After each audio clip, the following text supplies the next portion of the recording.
Bonjour mes amis, que Dieu vous bénisse tous et de manière abondante, selon comme il promet. Jésus a dit qu'il est venu pour donner la vie et la vie en abondance, c'est-à-dire avec qualité. Donc, mais tout cela a un prix, n'est-ce pas? La vie que Jésus promet, la vie de qualité, a un prix. Le prix, c'est la foi. Le prix, ce n'est pas de l'argent. Le prix est la foi. La foi qui déplace les montagnes, la foi qui plaît à Dieu. Et en parlant de foi, laissez-moi laisser clair pour vous la grandeur de la foi. Vous savez, vous qui me regardez en cet instant, vous savez, tous savent que lorsque nous avons un doute, nous restons fragilisés, oui ou non, nous restons faibles. Bien sûr qu'il y a des doutes qui ne compromettent pas. Vous allez faire un examen et si vous ne passez pas, vous n'allez pas perdre la vie parce que vous n'avez pas passé, n'est-ce pas? Vous allez faire quelque chose, là il y a 3 réponses et vous êtes dans le doute. Laquelle? C'est laquelle? Si vous avez bon, grâce à Dieu. Si vous vous trompez, vous n'allez pas mourir, vous n'allez pas perdre la vie à cause de cela, n'est-ce pas? Donc le doute est ennemi de la foi. L'ennemi est l'arme que le diable utilise pour fragiliser les personnes qui n'ont pas la foi, ou essayer de les faire tomber dans le péché, parce qu'une fois dans le péché, la foi fond également. Mais la foi qui plaît à Dieu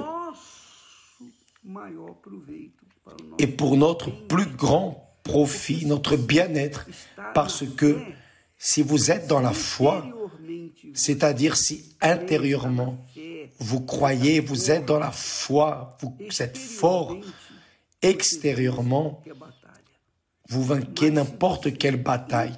Mais si intérieurement vous êtes dans le doute, si vous êtes dans le doute, si vous vous mariez ou non, si vous divorcez ou non, si vous avez des enfants ou non, si vous votez en un tel ou en un tel, vous restez toujours fragilisé.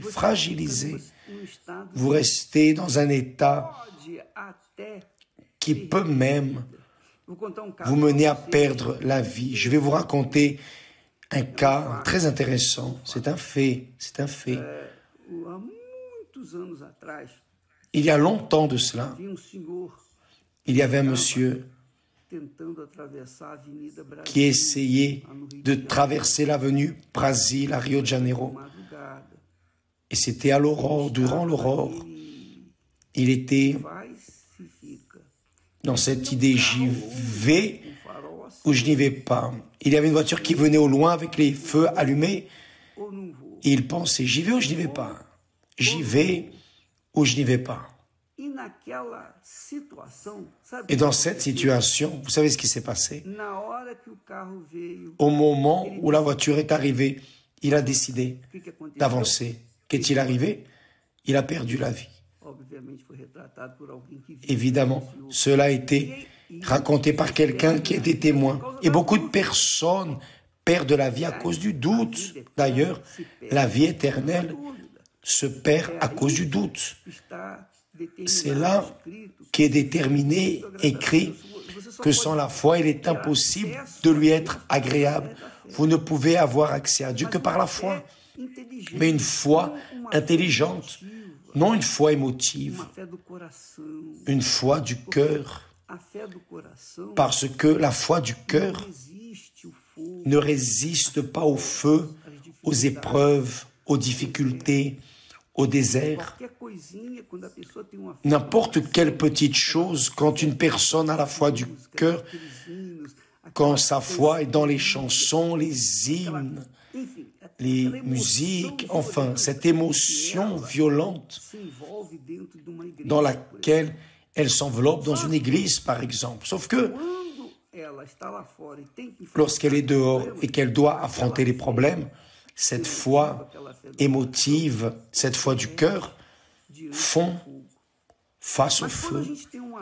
Mais lorsque nous avons une foi rationnelle, intelligente, une foi appuyée sur la parole de Dieu, fixée sur la parole de Dieu, qu'il pleuve ou qu'il vente, peu importe les circonstances, c'est écrit, alors je vais croire, si ce n'est pas aujourd'hui, c'est demain, si ce n'est pas demain, ce sera la semaine prochaine, l'année prochaine, mais ce qui est écrit va arriver.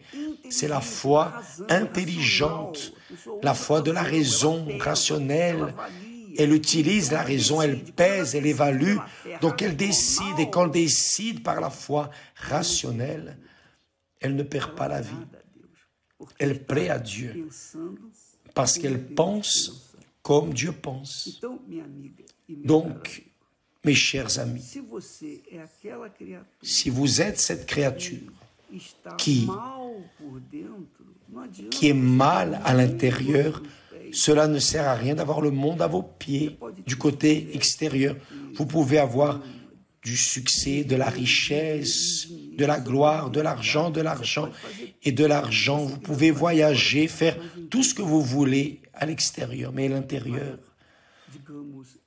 va, disons, fondre à cause du vide, du manque de foi. Le vide, c'est le manque de confiance en Dieu. Le vide que la personne a dans l'âme, c'est le manque de Dieu dans la personne. Et si c'est le manque de Dieu, c'est parce qu'il manque la foi. Parce que c'est la foi qui nous fait nous connecter à Dieu. C'est la foi qui nous connecte à Dieu. C'est la communication directe, personnelle, individuelle que chacun de nous a avec lui. Prêtez attention à cela. Lorsque nous insistons pour que la personne vienne à l'église, nous ne voulons pas que vous soyez religieux. Nous ne voulons pas que vous soyez un enfant de cœur, non. Nous voulons tout simplement que vous cultiviez en vous la foi qui va vous apporter une vie stable, abondante, de qualité que Jésus promet. Il dit, le diable, en se référant au diable, il dit, le voleur, Jean 10, 10. Le voleur ne vient que pour dérober, égorger, détruire. Et il fait cela à travers les doutes. Il utilise les doutes. Le doute est là, est le père de la peur, le père de tout l'enfer qui existe sur la terre, c'est le doute. Et la mère de la vie, de l'éternité, de la vie éternelle, c'est la foi. La foi vivante dans le Dieu vivant. Mais ne tombez pas dans l'illusion avec la foi du cœur, parce que le cœur ne veut que sentir, il ne veut que recevoir, il ne veut que profiter, sentir. Mais la foi qui vient de l'esprit, qui est l'intellect, celle-ci, non. Celle-ci est consciente que la foi dans le Seigneur Jésus donne la vie éternelle. Mais ici sur terre, aussi des persécutions, des injustices, de la haine. Jésus a dit cela. Jésus a déjà prévenu en avance. Il a dit, je vous donne le pouvoir. Mais soyez sûr d'une chose, ce pouvoir aura un coût. Ce pouvoir va vous apporter la vie, mais par le biais de sacrifices, de luttes, de déserts. C'est ainsi que nous pouvons plaire à Dieu. Lorsque la Bible dit que nous sommes le bon parfum du Seigneur Jésus, le bon parfum ne vient pas seulement d'une fleur. Pour extraire le parfum de la fleur, vous devez l'écraser, la sacrifier, la serrer. Et alors, lorsque vous avez une foi consciente qui écrase votre jeu, vos désirs, votre volonté pour alors faire ce que la foi dans la parole de Dieu enseigne, vous devenez le bon parfum de notre Seigneur Jésus-Christ. D'accord? Nous en restons là et demain nous serons de retour avec ce jeûne des 21 jours, les 21 jours